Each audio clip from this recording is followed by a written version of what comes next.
myself. All right, ladies and gentlemen, welcome to the program from the Capitol in Little Rock. We're talking with State Senator Alan Clark has sat down with us and joined us. Welcome, sir. So, yeah, it's been a long day.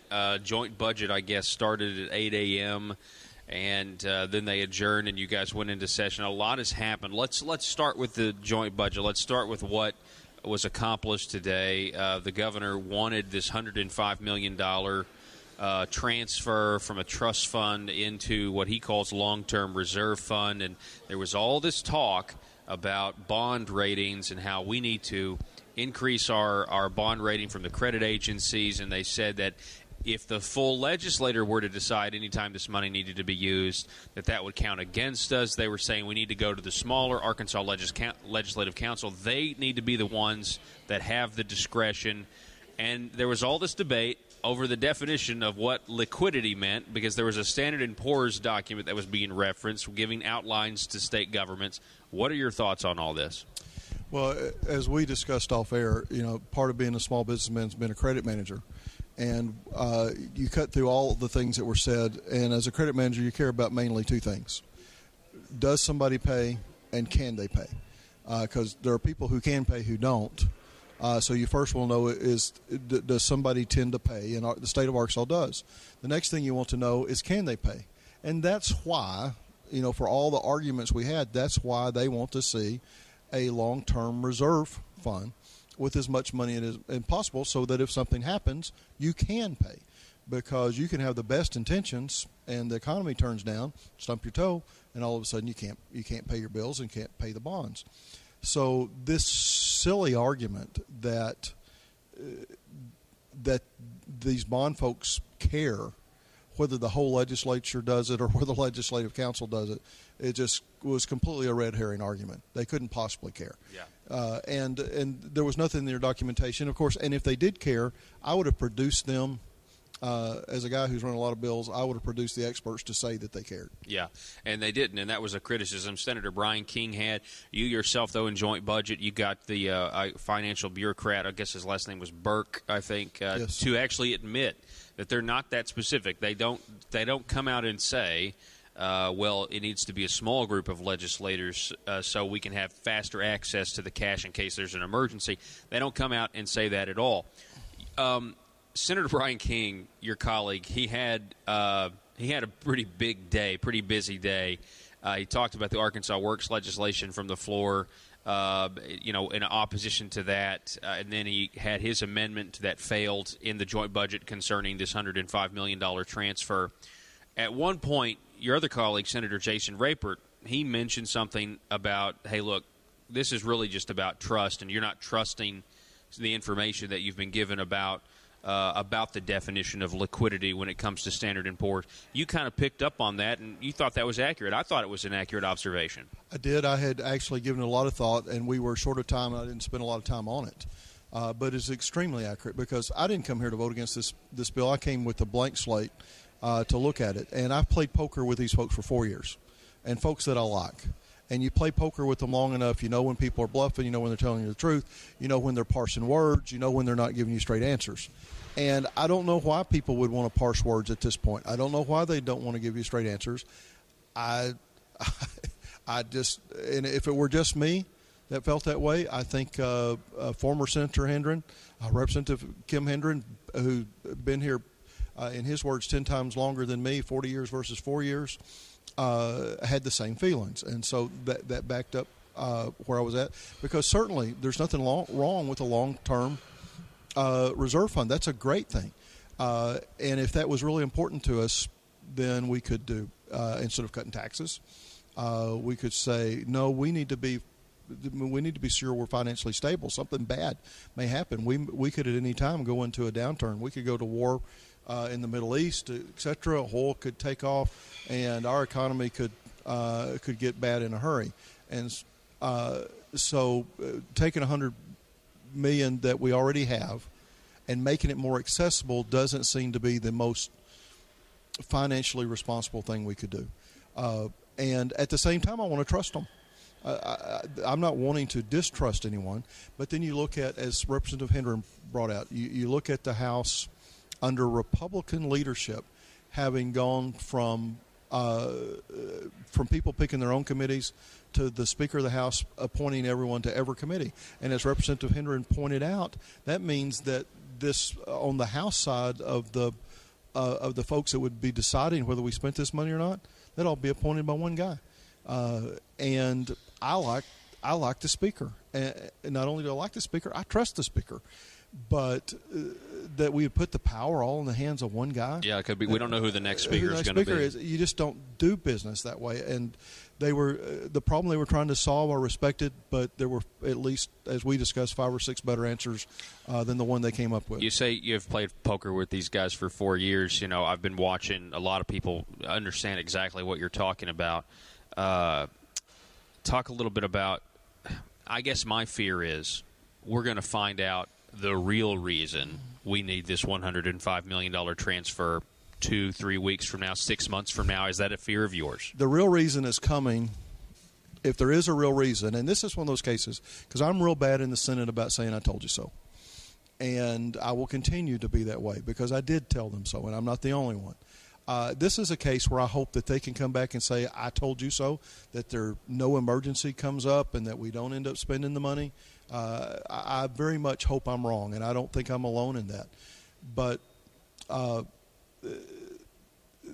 chances are, we warned 4 years ago that when we took this free money, which has been free money up to now on Medicaid expansion, and they had the colleges call us, and they had the superintendents of the K through 12 call us, and they called the highway people call us. They had the state police call us, and I told every one of them when they called me, you just wait, because by 2020, your programs are going to get cut, and they're going to get cut because of Medicaid expansion. Right now, you're saying you're going to get your programs cut if we don't do Medicaid expansion. It should be just the opposite, because as this grows, if Congress kept it at the 10%, and there is no signal at all, in fact, just the opposite, that Congress is not going to keep it at 10%. And and some of conservatives, and probably you, are glad we did away with GIF 4 years ago. Before I saw what general improvement funds do, the volunteer fire departments, the fairgrounds, etc. And these folks haven't yet figured out that money's gone. And when they figure out it's gone, that's going to have to come back from the local basis. Is we didn't cut that for a tax cut. We didn't cut that to be fiscally responsible. Look at what Medicaid expansion's just costing us in the beginning. Yeah. You look at how much GIF we were doing. Look at how much Medicaid expansion is, and you'll come back and say. And so that's the first thing. GIF's gone. Get ready next year. As I said, we're going to go from financial crisis to financial crisis, and we're in a good economy because we couldn't afford it when we did it, and it's only going to get more expensive. And so we took away from our fire departments, we took away from our cities, our counties, to finance again. And we helped some people in this Medicaid expansion that I'm glad we helped. That we should have found a way to help in another way.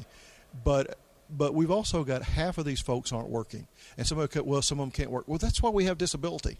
Okay, disability is a whole different thing, and you have Medicaid with disability, but 51% of these folks don't work at all.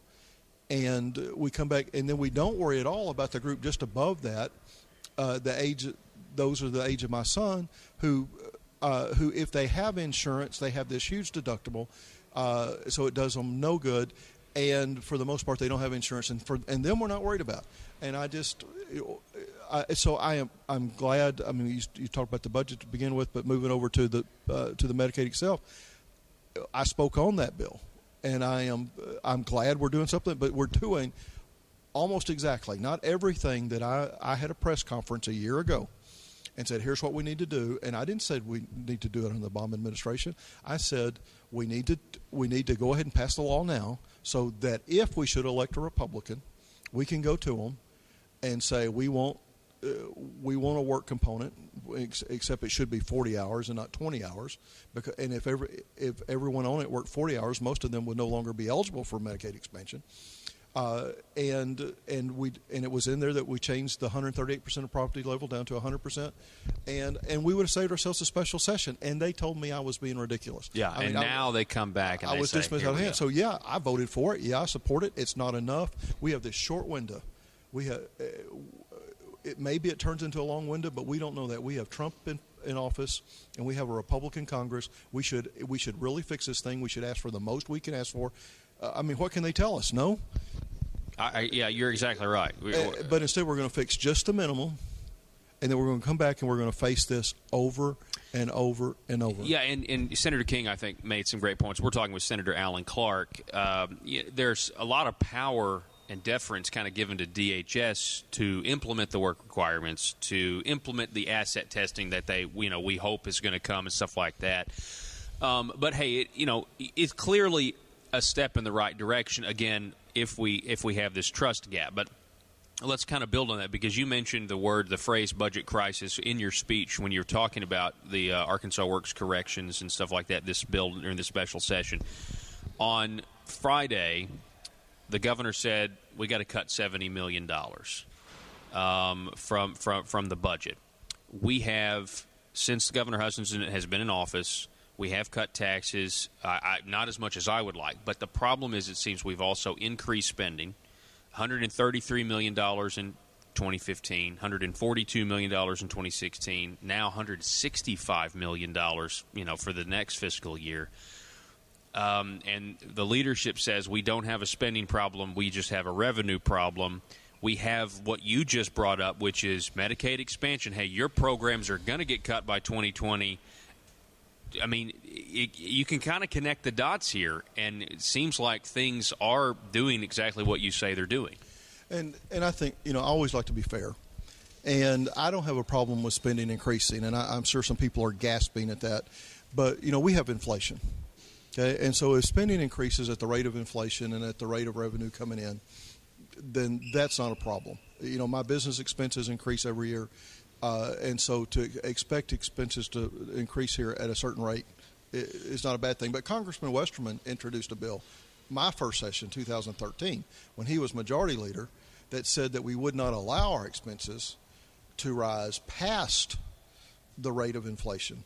And we rejected that in 2013, and we're not going by with the argument, well, we don't have to make it law to do it. Well, we're not doing it. Well, right, exactly. Yeah. And so I see both sides of that argument. One, some increase in spending is justified, but continually, again, I don't think we don't seem to want to look at the hard decisions and what needs, until we have to, until we absolutely have to, and you come back because. I sat at education committee meetings leading into the session and said, I don't think we should cut taxes. I'm sitting here as a fiscal conservative saying that I think that, one, we have lots of needs, and two, we ought to make sure that we're financially stable. And Senator King was the one who came back last month and said, don't vote for the revenue stabilization because they don't have the numbers right.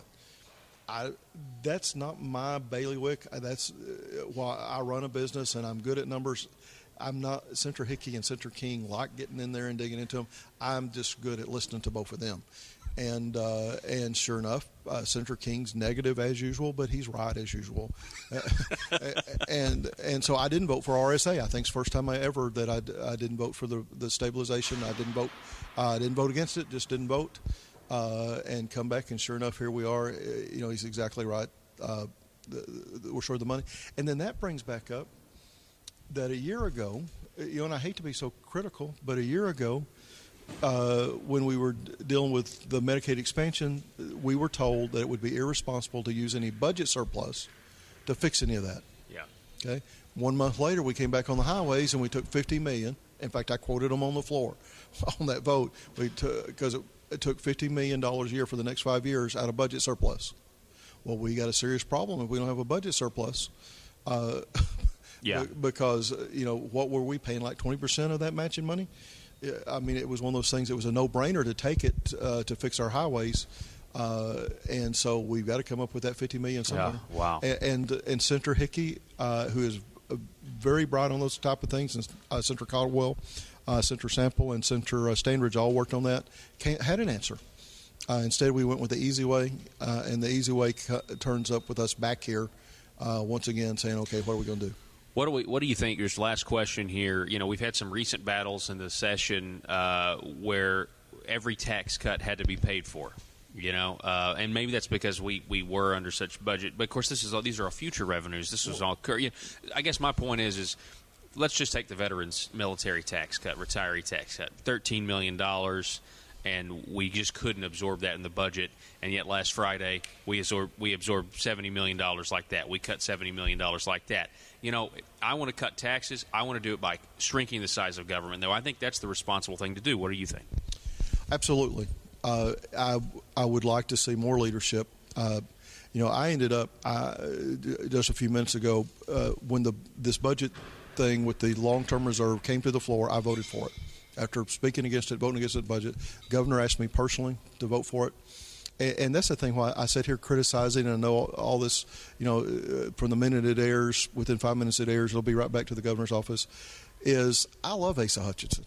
I have supported him since the early 80s, have the greatest respect for him. And I think, again, when we did what we did in the House, I think that is so prescriptive of what we're doing. When the Speaker decided that that the answer was for him to appoint all the committees, that wasn't the problem. The problem was that 75 House members voted for that. And the problem, I think we have a great governor. A big part of the problem, let me put it back on us, is we got a legislature who doesn't want to do their job and stand up to the governor. We want the governor to pat us on the head and tell us how wonderful we are and that we're his buddy. When there's times we need to say, Governor, we love you, but we think you're wrong on this. And I think the legislatures as a group is abdicating our responsibility, and it's going to come back to bite us in the rear end, and I think very soon. I couldn't agree with that last statement about responsibility and the authority you guys have and the back and forth that's supposed to take place with the executive and legislative. Senator Alan Clark, I appreciate it, sir. Thank you so much. Thank you so much, Paul. Yes, sir. All right, folks, we're from the Marble Palace. We've got to take a break. Back in just a moment. Busy day to fill you, to catch you up on. Don't go anywhere. Back in a moment.